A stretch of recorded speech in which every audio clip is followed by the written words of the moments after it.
Pemirsa masih di IDX Session Closing dan kami juga masih mengundang Anda untuk bisa berpartisipasi di WhatsApp interaktif kami seperti yang tertera di layar televisi Anda nantinya. Dan sebelum kita lanjutkan perbincangan, kita akan coba lihat terlebih dahulu saham-saham pilihan yang direkomendasikan dengan menyisakan satu hari perdagangan di 2024 dan nanti juga akan singgung seperti apa proyeksinya di 2025 mendatang.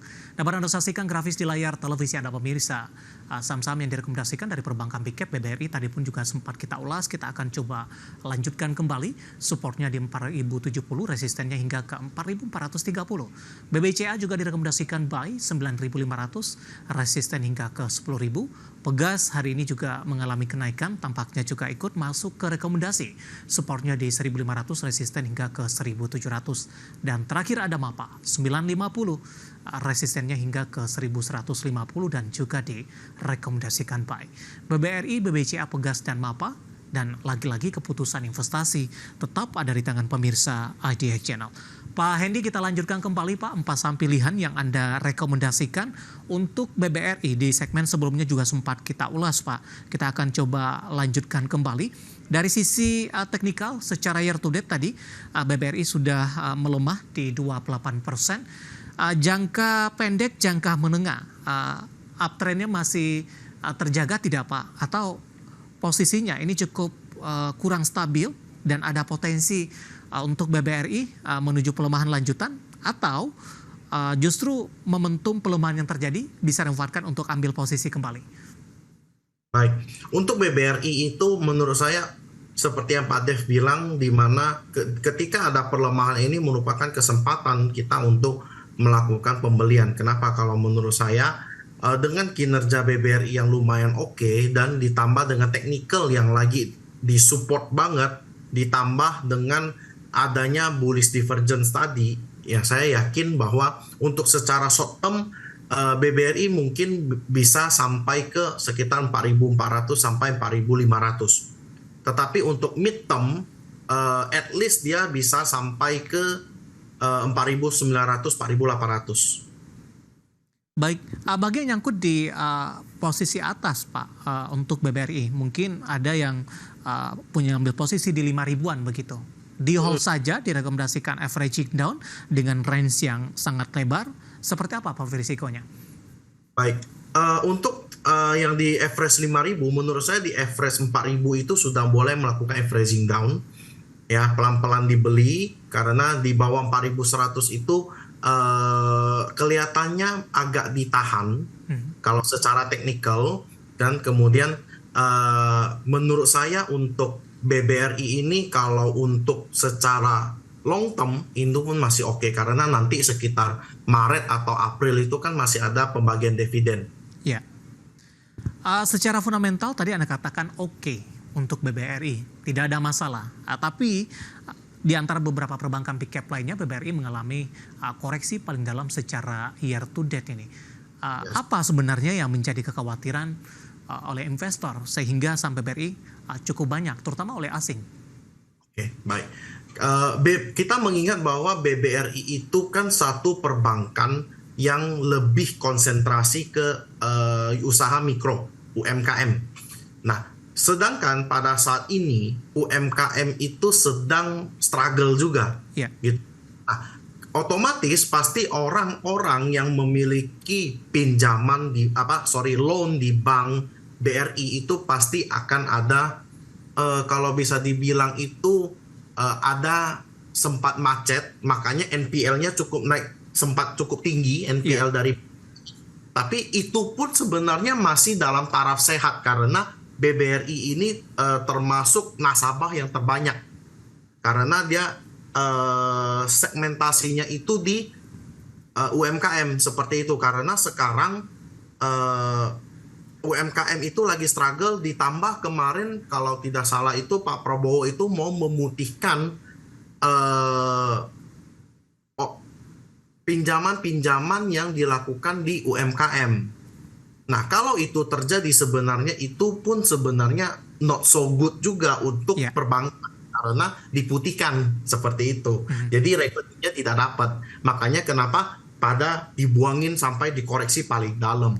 Baik, analisis untuk BBRI pemirsa. Kita bergeser ke saham pilihan kedua masih dari perbankan big cap BBCA. BBCA justru kondisinya terbalik dengan BBRI, di mana BBCA sampai sejauh ini di antara keempat perbankan big cap daya tahannya paling tinggi, koreksinya juga tidak sedalam di antara beberapa perbankan big cap lainnya. Analisis Anda untuk BBCA buy di level berapa? Kemudian prospek di awal 2025, Pak Hendy. Baik. Untuk BBCA saya tidak perlu terlalu gimana khawatir karena satu dia bank swasta otomatis dan BCA itu saat ini untuk segmentasi menengah ke atas itu dan menengah itu masih oke untuk bank BCA dan revenue-nya dari loan-nya itu pun masih oke seperti itu. Jadi kalau untuk secara fundamental menurut saya BCA itu the best company untuk swasta ya, untuk swasta. Jadi apalagi untuk perbankan, karena salah satu bank terbesar di Indonesia juga dan kalau secara teknikal untuk buy itu 9.500 sampai terakhir 9.000 itu benar-benar menarik banget untuk di BCA karena most likely saya melihat setiap BCA di bawah 10.000 itu ada yang nahan. Seperti itu, pasti ada yang beli gitu. Baik, artinya level buy-nya di level? 9.500, oke. 9.500 sampai 9.100, itu oke. Baik, penutupan hari ini BBCA ditutup ini di level 9.800, menguat di 0,51%, tadi sempat ke 9725 pemirsa. Dari BBCA saham pilihan kedua kita bergeser ke saham pilihan yang ketiga. Ada Pegas pemirsa juga direkomendasikan buy, supportnya tadi di 1.500 hingga 1.700.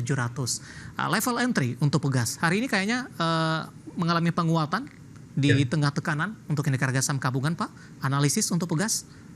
Untuk Pegas secara teknikal ini sangat menarik di mana dia kelihatannya sideways tapi dia tidak bikin new low dan secara Dow teori itu sangat menarik untuk Pegas karena dia terus bikin higher high, higher low, higher high, higher low tapi di small time frame gitu dan dia konsisten bikin seperti itu adalah pola trading yang sebenarnya menarik menurut saya karena kita tinggal beli di support, jual di resistant.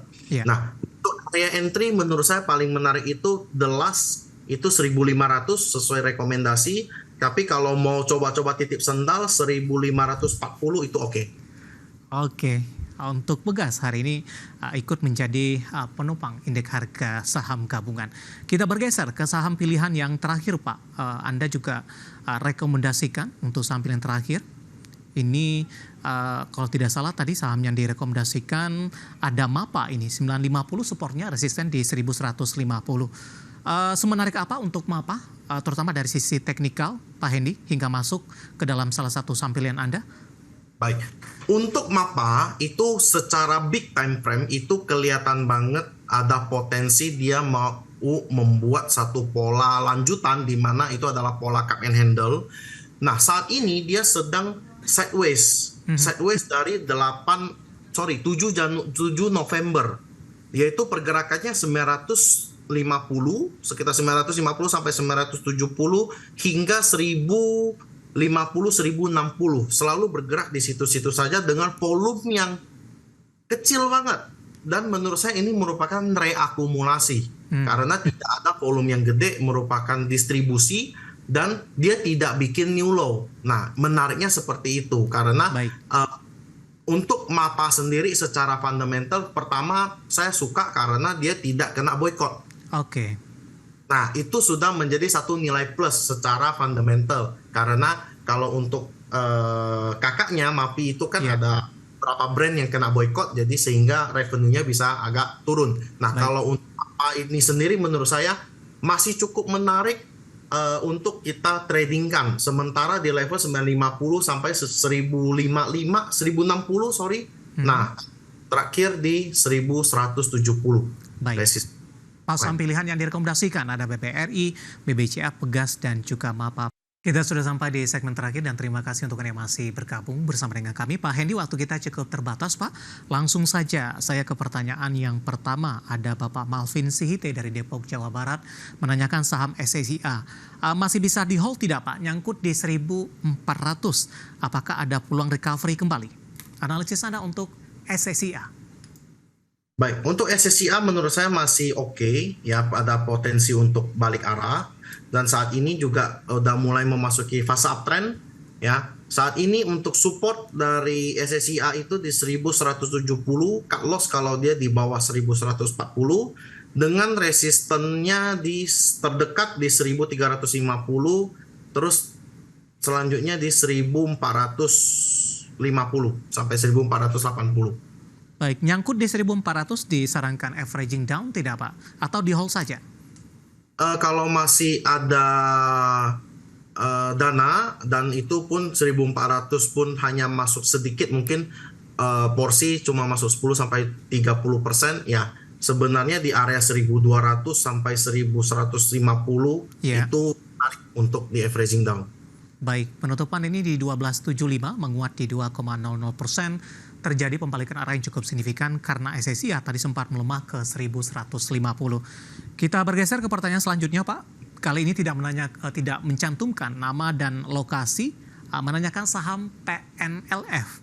Pak Hendy, PNLF, Panin Financial Tbk, ambil posisi di 440, Pak. Tampaknya level penutupan hari ini. Proyeksi selanjutnya. PNLF itu memiliki resisten terdekat itu 456 sampai 466 dengan support di 410. Jadi ini terlalu high risk untuk saat ini kalau untuk entry sebenarnya. Tapi kalau udah terlanjur entry ya kalau Senin atau Selasa sempat naik ya boleh untuk jual aja. Sell on strength, Pak? Sell on strength, betul. Oke, tidak disarankan buyback kembali? Untuk buyback, I think tidak di area ini. Menurut saya di area 400 sampai 410 itu cukup kuat. Mungkin di sana dibeli. Oke. Baik.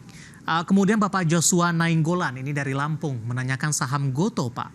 Sudah ambil posisi, harga average-nya di 66. Apakah kemungkinan ke 50 lagi ini untuk Goto?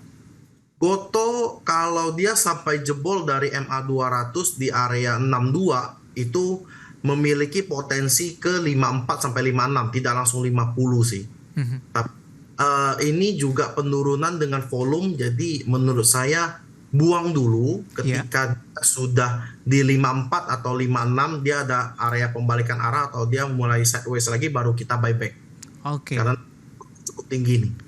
Baik. Kemudian ada Bapak Wijang dari Riau menanyakan auto nih, Pak. Nyangkut di 2.300, Pak Hendy.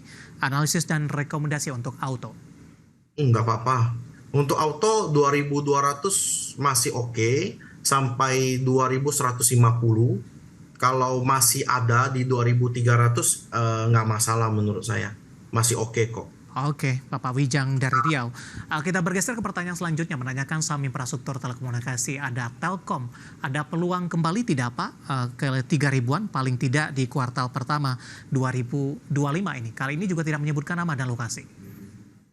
Untuk challenge-nya di Telkom itu di 2.850. Kalau dia bisa break itu bisa ke 3.000. Tapi kalau apakah untuk kuartal pertama bisa atau enggak, kayaknya sulit karena ini masih kelihatannya masih sideways banget dan ini sudah dekat dengan resisten kuatnya di 2850. Kalau dia bisa break baru menarik, baru bisa ke 3.000.